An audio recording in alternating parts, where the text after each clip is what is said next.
അപ്പോൾ ഗൈസ് നമുക്ക് എങ്ങനെ ഈ ഒരു സെറ്റപ്പിൽ നിന്ന് എങ്ങനെ ഈ സെറ്റപ്പ് ആകാമെന്നാണ് ഇന്നത്തെ വീഡിയോയിലൂടെ നിങ്ങൾക്ക് പരിചയപ്പെടുത്താൻ പോകുന്നത്. ഫ്രണ്ട്സ്, ഒരു കിഡിലൻ വീഡിയോ ആണ്, വളരെ എളുപ്പത്തിൽ ചെയ്തെടുക്കാവുന്ന ഒരു സെറ്റപ്പാണിത്. അപ്പോൾ ഗൈസ്, അപ്പോൾ ഞാൻ ഒരു വീഡിയോയിലോട്ട് പോകുന്നതിന് മുമ്പായി കുറച്ച് കാര്യങ്ങൾ ചോദിക്കാറുണ്ട്. ഗൈസ്, എൻ്റെ വീഡിയോ നിങ്ങളുടെ മൊബൈലിൻ്റെ സ്ക്രീനിൽ കാണുമ്പം ഒരു എക്സ്പോഷർ കൂടുതലായിട്ട് തോന്നുന്നുണ്ടെങ്കിൽ ഒന്ന് താഴെ കമൻറ്റ് ചെയ്യണം. അതുപോലെ തന്നെ എൻ്റെ സൗണ്ട് ക്വാളിറ്റിക്കകത്ത് ഒരു ഡിസ്റ്റർബൻസ് സൗണ്ട് ഫീൽ ചെയ്യുന്നുണ്ടെങ്കിൽ താഴെ കമൻറ്റ് ചെയ്യണം. കാരണം എൻ്റെ മൈക്ക് ഫോണുമായിട്ട് സപ്പോർട്ട് ചെയ്യുന്നില്ല, എന്താ സംഭവം എന്നറിയത്തില്ല. അപ്പോൾ ഗൈസ്, ഇതുപോലെ എന്തെങ്കിലും പ്രോബ്ലം തോന്നുന്നുണ്ടെങ്കിൽ താഴെ കമൻറ്റ് ചെയ്യാവുന്നതാണ്. അപ്പോൾ നമുക്ക് നേരെ വീഡിയോയിലോട്ട് പോകാം.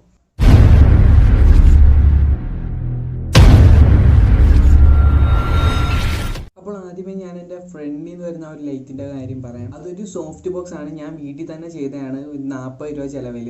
അപ്പം അത് ഞാൻ നിങ്ങൾക്ക് ആദ്യമേ കാണിച്ചു തരാം. ഒരു കിടില സാധനമാണ്. അപ്പോൾ ഗൈസ്, നിങ്ങൾ ഇപ്പോൾ ഈ കാണുന്നതാണ് സോഫ്റ്റ് ബോക്സ്. ഞാൻ വീട്ടിൽ തന്നെ ചെയ്തെടുത്തതാണ്. ഈ മുട്ടുസൂചിക്കാണ് വെച്ചിരിക്കുന്നത്. ഒരു വൈറ്റ് തുണിയാണ് ഞാൻ ഇതിൽ ഫ്രണ്ടിൽ ഡിഫ്യൂസറായിട്ട് സെറ്റ് ചെയ്തിരിക്കുന്നത്. അപ്പോൾ ഇത് നിൽക്കുന്ന ഈ ഒരു സ്റ്റാൻഡ് ഒരു സെൽഫി സ്റ്റിക്കാണ്, ഞാൻ തന്നെ ചെയ്ത എൻ്റെ ഒരു പഴയ സെൽഫി സ്റ്റിക്കാണ്. പിന്നെ താഴത്തെ ഒരു ട്രൈപോഡ് ഞാനൊരു ചെറുതായിട്ടൊരു PVC വെച്ച് ചെയ്തെടുത്തതാണ്. അപ്പം ഇത്രയുമാണ് എൻ്റെ സോഫ്റ്റ് ബോക്സിനെ പറ്റി പറയാനുള്ളത്. അതുപോലെ തന്നെ ഇതിൻ്റെ അകത്ത് 9 വാട്ട്സിൻ്റെ LED ബൾബാണ് ഞാൻ ഇതിൽ സെറ്റ് ചെയ്തിരിക്കുന്നത്. പിന്നെ ഇതാണ് എൻ്റെ ട്രൈപോഡ്, ഒരു 200 രൂപ വില വരുന്ന ഒരു ട്രൈപോഡാണ്. അപ്പോൾ ഇതാണ് ഞാൻ ഫ്രണ്ടിൽ വെച്ചിരിക്കുന്ന ഒരു കൊച്ചു ടേബിൾ, ഞാൻ തന്നെ ചെയ്തെടുത്തതാണ്. പിന്നെ അതുപോലെ തന്നെ താഴത്തായിട്ട് ഇരിക്കാൻ വേണ്ടി ഒരു ചെറിയൊരു പലക വെച്ചിട്ടുള്ള ഒരു ചെറിയ ചെയർ ഞാൻ ചെയ്തെടുത്തിട്ടുണ്ട്. ഓക്കെ, പിന്നെ ഇതാണ് നമ്മുടെ ബാക്കിലെ മെയിൻ ലൈറ്റ് എന്ന് പറയുന്നത്. RGB ഫ്ലഡ് ലൈറ്റാണിത്. ഇതിൻ്റെ വീഡിയോ ഞാൻ മുമ്പ് ഇട്ടിരുന്നതാണ്, അൺബോക്സിങ്ങും റിവ്യൂവും കാര്യങ്ങളൊക്കെ. ഇതൊരു സബ് വൂഫറിൻ്റെ പുറത്താണ് ഞാൻ വെച്ചിരിക്കുന്നത്, ഒരു ലൈറ്റ് എഫക്റ്റ് കറക്റ്റായിട്ട് കിട്ടാൻ വേണ്ടിയിട്ട്. അപ്പം ഞാൻ ഫ്രണ്ടിലൊരു ഡിഫ്യൂസറൊക്കെ വെച്ചൊന്ന് മൂടിയിട്ടുണ്ട്, അതായത് ഒരു ഫോം ഷീറ്റ് വെച്ചാണ് ഞാൻ ഡിഫ്യൂസ് ചെയ്തിരിക്കുന്നത്. ഇത് പിന്നെ ഒരു റിമോട്ട് കൺട്രോളാണ്, റിമോട്ട് യൂസ് ചെയ്തിട്ടാണ് നമുക്ക് ഇതിൻ്റെ കളറും കാര്യങ്ങളൊക്കെ ചേഞ്ച് ചെയ്യാൻ പറ്റുന്നത്. 16ഓളം കളറുണ്ട് ഇതിൻ്റെ അകത്ത്. അപ്പോൾ നമുക്ക് അതൊന്ന് കളർ ചേഞ്ച് ചെയ്ത് കാണിച്ചു തരാം. ഞാൻ ഒരു 200 രൂപ ചിലവിൽ വരുന്ന ഒരു ലൈറ്റാണിത്. ഒരു കിഡിലൻ ലൈറ്റാണ്. സാധാരണ സ്റ്റുഡിയോ സെറ്റപ്പിന് ആൾക്കാരൊക്കെ യൂസ് ചെയ്യുന്നത് 10,000-2000 രൂപ വില വരുന്ന ഒരു RGB ലൈറ്റൊക്കെയാണ് അവർ ബാക്ക്ഗ്രൗണ്ടിൽ യൂസ് ചെയ്യുന്നത്. നമ്മളെപ്പോലുള്ള സാധാരണക്കാർക്കൊക്കെ ഇത് കിഡിലൻ ലൈറ്റാണ് ഗൈസ്. അതിനെ വെല്ലുന്ന ലൈറ്റാണിത്. അത് 50 വാട്ട്സാണ് ഇതിൻ്റെ പവർ എന്ന് പറയുന്നത്. ഒരു കിഡിലൻ ലൈറ്റാണ്. അപ്പം ഇത്രയൊക്കെയാണ് ഈ ലൈറ്റിനെ പറ്റിയും പറയാനുള്ളത്. പിന്നെ ഞാൻ നേരത്തെ പറഞ്ഞ പോലെ ഒരു ചെറിയ ഫോമിൻ്റെ ഷീറ്റ് കൊണ്ട് ഡിഫ്യൂസ് ചെയ്തിട്ടുണ്ട് ലൈറ്റ്, ഓവർ ലൈറ്റ് പ്രൊഡ്യൂസ് ചെയ്തിരിക്കാൻ വേണ്ടി. അത് നമ്മുടെ ക്യാമറയിൽ ഡിസ്റ്റർബൻസ് ഉണ്ടാക്കും. പിന്നെ ഇത് നമ്മൾ കണക്ഷൻ കൊടുത്തിരിക്കുന്നതാണ്, 2 നമ്മുടെ സോഫ്റ്റ് ബോക്സിൻ്റെതും അതുപോലെ തന്നെ RGB ലൈറ്റിൻ്റെതും. ഓക്കെ, അപ്പം ഇത്രയുമാണ് നമ്മുടെ ബാക്ക്ഗ്രൗണ്ട് ലൈറ്റിങ്ങിൻ്റെ കാര്യങ്ങളൊക്കെ പറയാനുള്ളത്. പിന്നെ ഈ കാണുന്നതാണ് ഒരു സ്പീക്കർ, ഞാൻ തന്നെ ചെയ്തെടുത്തതാണ്. ഇതിൻ്റെ വീഡിയോ ഞാൻ ഇട്ടിട്ടുണ്ട്, ലിങ്ക് താഴെ ഞാൻ ഡിസ്ക്രിപ്ഷൻ ബോക്സിൽ കൊടുത്തേക്കാം. പിന്നെ ഈ കാണുന്നതാണ് എൻ്റെ ബാക്ക്ഗ്രൗണ്ട്, അവിടെയാണ് ലൈറ്റ് അടിച്ച് നല്ല പക്കായി കിട്ടുന്നത്. അപ്പോൾ ഇത്രയുമാണ് ബാക്ക്ഗ്രൗണ്ടിനെ പറ്റി പറയാനുള്ളത്.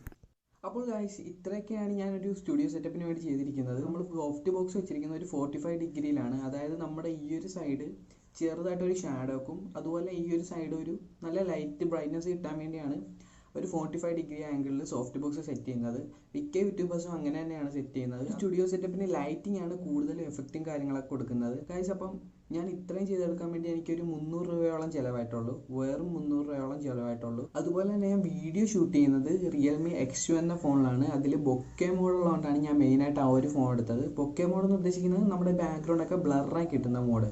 അപ്പം അതുള്ളതുകൊണ്ടാണ് ഞാൻ ഈ ഒരു ഫോൺ എടുത്തത്. ഇപ്പോൾ വരുന്ന മിക്ക ഫോണിലും ഈ ഒരു മോഡ് ഉണ്ട്. അപ്പോൾ അത് നിങ്ങൾക്ക് കുറച്ചും കൂടെ കൂടുതൽ സഹായിക്കുന്നതാണ് ഒരു വീഡിയോ സെറ്റപ്പിൽ. ഒരു DSLR എടുക്കുന്നതിന് പകരം ഈ ഒരു ഫോൺ എടുത്തിട്ടുണ്ടെങ്കിൽ നിങ്ങൾക്ക് കിഡിലായിട്ട് DSLR മൈൻഡിൽ വീഡിയോ പിടിക്കാവുന്നതാണ്. പിന്നെ നിങ്ങൾ ശ്രദ്ധിക്കേണ്ട കാര്യം എന്താണെന്ന് വെച്ചിട്ടുണ്ടെങ്കിൽ, നിങ്ങൾ വീഡിയോ പിടിക്കുന്ന റൂം ഈ ഒരു ലൈറ്റ് കിട്ടണമെങ്കിൽ, നിങ്ങളുടെ ക്യാമറയിൽ കിട്ടണമെങ്കിൽ നിങ്ങളുടെ റൂം മുഴുവൻ മൊത്തം ഇരുട്ടാക്കുക എന്നുള്ളതാണ്. എന്നിട്ട് നമുക്ക് മെയിൻ ലൈറ്റായിട്ട് ഒരു സോഫ്റ്റ് ബോക്സും അതുപോലെ തന്നെ ബാക്ക്ഗ്രൗണ്ടിൽ കളർ കിട്ടാൻ വേണ്ടി ആ ഒരു RGB ലൈറ്റുമാണ് സെറ്റ് ചെയ്യേണ്ടത്. അപ്പോഴേ നമുക്ക് ഈ ഒരു ലുക്ക് കിട്ടത്തുള്ളൂ. വേണമെങ്കിൽ നിങ്ങളുടെ എഡിറ്റിംഗ് സോഫ്റ്റ്വെയർ യൂസ് ചെയ്ത് കുറച്ച് കളർ ഗ്രേഡിയൻ്റ് ഒക്കെ വരുത്താവുന്നതാണ്. അതായത് കുറച്ചും കൂടെ ഒരു സിനിമാറ്റിക് ഫീൽ കിട്ടാൻ വേണ്ടി അങ്ങനെ ചെയ്താൽ മതി. അപ്പം ഞാൻ അത് ചെയ്യുന്നതും ഇതിന് മുമ്പ് ഞാൻ നേരത്തെ ഇട്ടിരുന്നു, അതിൻ്റെ ലിങ്ക് ഞാൻ താഴെ ഡിസ്ക്രിപ്ഷൻ ബോക്സിൽ കൊടുത്തേക്കാം. ഗൈസ്, അപ്പോൾ ബാക്കിലിരിക്കുന്ന ബോക്സും കാര്യങ്ങളൊക്കെ ഞാൻ തന്നെ ചെയ്തതാണ്. അതിൻ്റെ വീഡിയോ ഞാൻ മുമ്പ് ഇട്ടിരുന്നതാണ്. കാണാത്തവരുണ്ടെങ്കിൽ ഞാൻ ഡിസ്ക്രിപ്ഷനിൽ കൊടുത്തേക്കാം, നിങ്ങൾ പോയി കണ്ടാൽ മതി അതെങ്ങനെയാണ് ചെയ്യുന്നതെന്ന്. അപ്പോൾ ഗൈസ്, നിങ്ങൾക്ക് മനസ്സിലായില്ല എങ്ങനെ ഒരു കിഡിലൻ സെറ്റപ്പ് ഇതുപോലെ ചെയ്തെടുക്കാമെന്ന്. ഗൈസ്, അപ്പോൾ വീഡിയോ ഇഷ്ടപ്പെട്ടിട്ടുണ്ടെങ്കിൽ തീർച്ചയായിട്ടും ലൈക്ക് ചെയ്യുക, ഷെയർ ചെയ്യുക, സബ്സ്ക്രൈബ് ചെയ്യുക. ഇതിൽ നല്ല വീഡിയോ ആയിട്ട് നമുക്കിനി കണ്ടുമുട്ടാം. അതുവരേക്കും ബൈ.